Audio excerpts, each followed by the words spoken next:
Bom, gente, sejam bem-vindos. Vamos dar continuidade na resolução de questões do Enem. Desta vez eu trouxe questões atualizadas de 2023. Lembrando que eu estou utilizando o aplicativo do QC Concurso para a resolução de questões do Enem. Vamos lá, então. Ano 2023, Enem. Carga elétrica e eletrização são os assuntos. Para a poluição atmosférica gerada pela emissão de fumaça por grandes indústrias, utilizam-se precipitadores eletrostáticos. Sua função é suprimir os gases poluentes antes que sejam lançados para a atmosfera. A figura ilustra um precipitador constituído basicamente por uma entrada e uma saída de gases de um fio grosso de cobre conectado a uma fonte de tensão. O acúmulo de cargas no fio de cobre induz a polarização das partículas poluentes. Polarização significa filtrar. Os gases poluídos são injetados pela entrada de gases e os gases sem poluentes são lançados na atmosfera pela saída do precipitador. Também aqui vai mostrar para você a saída desses gases. Nós temos os gases poluentes. Esses gases eles vão ser atraídos por eletrização, né? Tem que ser atraído. E o gás que sai é um gás puro. Então o Enem, vamos ver o que ele quer. Nesse precipitador eletrostático, as partículas poluentes são o quê? Né? Como falamos, eu acabei dando a resposta, mas bora ver o que, que tem aqui. Ó. Atraídas e se acumulam no fio carregado, decompostas em moléculas não poluentes, ionizadas e podem ser lançadas na atmosfera, repelidas pelo fio carregado, se acumulam na parede do tubo, induzidas e fazem ligações iônicas, formando íons não poluentes. E aí, galera, qual vocês acham que é? O que acontece para você poder purificar o gás através dessa polarização? O que você tem que fazer para isso? Qual alternativa você acha que é? Letra, vamos ver. Letra, vamos ver se é a letra A.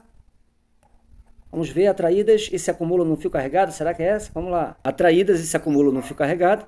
Vamos ver se é essa a resposta. Você decolou. Opa! Parabéns, você acertou. Então vamos lá. Aqui nós temos 9 questões gratuitas para resolver hoje. Nós temos aqui outra questão 2023, também ano passado. Um audiograma. Dessa vez o assunto é oscilação em ondas acústica. Audiograma corresponde a uma maneira objetiva de se representar a sensibilidade auditiva para diferentes frequências sonoras. Quanto maior a sensibilidade, olha o que ele diz aqui, ó. Quanto maior a sensibilidade, menor é a intensidade. Guarde isso daí. Quanto maior a sensibilidade, menor a intensidade necessária para que o som seja detectado. No gráfico, cada curva tracejada corresponde a uma determinada porcentagem de uma mesma população testada. A curva cheia superior corresponde aos níveis de intensidade sonora relatados como dolorosos. Então vamos lá. Reparem aqui, na vertical eu tenho nível de intensidade sonora. Esse aqui é considerado doloroso, essa mais escura bem aqui, é o nível de dor, 120 decibéis, já vai causar dor no ser humano. E ele vai te dar o percentual nessa parte tracejada, de acordo também com sua frequência sonora, né? Quanto maior a frequência, mais agudo o som vai ficando, o som vai ficando mais agudo. Quanto menor a frequência, o som vai ficando mais baixo e mais grave. A faixa de frequência em Hertz, na qual a maioria da população testada tem maior sensibilidade auditiva. Repare que ele diz, maior, ele quer maior sensibilidade. E na questão ele disse, bem aqui, ele disse que quanto maior a sensibilidade, né? Quanto maior a sensibilidade, menor é a intensidade. Ele falou isso para você, não foi? Se ele fala isso para você, que eles são inversos, né? Quanto menor uma, maior a outra, ele quer a maior sensibilidade, então eu vou procurar a de menor, ó, maior sensibilidade, menor intensidade, a de menor intensidade. Então, qual é o pontilhado de menor intensidade? Bora procurar aqui, o pontilhado de menor fica entre 2 e entre 4.000. Tá vendo lá? Frequência em Hertz, na qual a maioria da população testada tem a maior sensibilidade, encontra-se aonde? Ó? Será que é abaixo de 80, onde tem o menor nível de intensidade? Será que ele é entre 80 e 100? Vamos para cá, ó, 80 e 100. Será que em 80 e 100, nessa região bem aqui, eu vou ter menor intensidade? Olhe para o gráfico, analise e me diga qual a alternativa correta. Me diga, aonde tem menor intensidade? Lá embaixo, olha, o pontilhado vai lá embaixo, ele não vai até lá a setinha, mas vai até lá embaixo, ó. Entre 2.000 e 4.000, será que é essa? Bora ver, vamos ver se é entre 2.000 e 4.000, bora responder. Respondendo, opa, é essa mesmo. Certa resposta, letra C de certa resposta. Vamos para outra. Vamos ver o que é a próxima, é de eletricidade também. Enem 2023, ó. Tudo ano passado. Vou trazer aqui várias questões aqui para vocês, tá? Questões fáceis, questões médias, questões difíceis, a gente vai fazer todas. Detectores de fumaça baseados em ionização funcionam como se fosse o nariz eletrônico acusando a presença de moléculas incomuns em fumaça em seu interior. Dentro do aparelho, conforme esquematizado na figura, existe uma câmara de ionização aberta para o ar e preenchida com íons, formada pelos choques das moléculas de ar como partículas emitida pelo elemento químico amarício, né? Tá ali o elemento AM. O amarício expele no interior da câmara pequenas partículas radioativas, chamadas partículas alfa, né? Partícula alfa é a que tem menor energia de todas. Temos a alfa, a beta e a gama. A alfa é a de menor energia. São núcleos de átomos de hélio.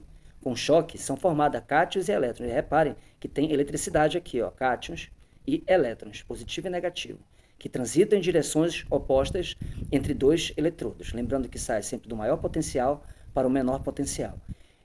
Essas cargas elétricas. Enquanto houver essa corrente elétrica. Enquanto houver cátions e elétrons se movendo no interior da câmara, uma corrente se estabelece entre os eletrodos no circuito. E por considerar que tudo está bem, o alarme permanece em silêncio. Entretanto, se o incêndio acontecer, partículas de fumaça entram no detector e começam a obstruir a câmara de ionização. As partículas de fumaça se prendem aos íons e o circuito do detector acusa mudança imediatamente, acionando o alarme. Assim o incêndio é controlado e a fumaça é removida. A câmara de detecção fica limpa e os íons voltam a se deslocar entre os eletrodos como antes e o circuito é desligado e o alarme para de tocar. Ó, o circuito ele é desligado. Então olha só o que acontece. Pegou fogo, imediatamente aciona o alarme acionou aqui e começa a expelir, né, a fumaça para que não possa, né, alterar ou danificar esse circuito aqui dentro. Então ele só vai voltar a funcionar depois que tudo estiver limpo. O sensor percebe a fumaça quando ele interrompe. O que ele vai interromper no momento para que dê segurança para esse circuito? Tem que dar segurança para esse circuito bem aqui, né? Esse alarme aqui é ativado quando tem fogo. Então, e aí, gente? O sensor percebe a fumaça quando interrompe o quê? O que vai interromper? Uma questão de interpretação de texto, né? No texto falou de fissão nuclear no gás hélio. No texto, ele fala de corrente elétrica, de passagem de corrente elétrica, interrompe a passagem de corrente elétrica. No texto, ele fala de transmutação de moléculas do ar. No texto ele fala de decaimento radioativo do ameriço. No texto ele fala de fusão nuclear entre hélio e o ameriço. O que o texto fala aqui, gente? O que ele vai interromper quando o sensor ele detecta a fumaça? Para não prejudicar o circuito. O que ele vai interromper? Ele vai interromper, será que é a... Vamos tentar a letra B. Será que é essa? Letra B. Parabéns, você acertou. Aqui outra questão de refração, 2023. Na área de comunicações, a demanda por grande volume de dados exige uma transmissão de alta frequência. Uma inovação nesse sentido foi o desenvolvimento da fibra óptica, que faz uso da luz como portador de sinais. A fibra óptica é um meio de propagação da luz formada por duas camadas de vidro com índices de refração diferentes. Considere a camada externa da fibra apresente o índice de refração N2, a camada interna o índice de refração N1, como ilustrado. Então está aqui N1 e N2. O objetivo dessa diferença é obter as condições de reflexão interna total. Então, para ter reflexão interna total, esse índice de refração aqui ele tem que ser como? A miragem é um tipo de reflexão total. A luz vai entrando num lugar tão quente e o índice de refração, como é quente, é pequeno. Então, ele vai entrando num índice pequeno e a luz vai curvando, entre aspas, né? Vai sofrendo várias refrações e, consequentemente, ela vai voltar, vai sofrer uma reflexão. Então, o que é a miragem? É uma consequência de várias refrações. O que é refração? É quando a luz vai entrando no meio. Então a luz vai sofrendo várias refrações, vai entortando ela, vai alterando o ângulo dela e vai ter um momento que ela vai voltar sofrendo reflexão total. De forma que ele se propague por toda a extensão da fibra. A tecnologia envolvida na confecção das fibras ópticas deve garantir que o ângulo de refração em relação a N1 e N2 sejam respectivamente. Então, qual é o índice de refração? Qual é o ângulo para que a luz ela faça isso? Ela sofra essa curva, né? Então tá aqui, olha, o máximo que ela tem que sofrer, o 2, bora ver quem é o 2 aqui. O 2, esse índice de refração tem que ser pequeno e esse aqui tem que ser grande. É como se aqui fosse quente e ele fosse entortar, certo? Como se aqui fosse quente, tá?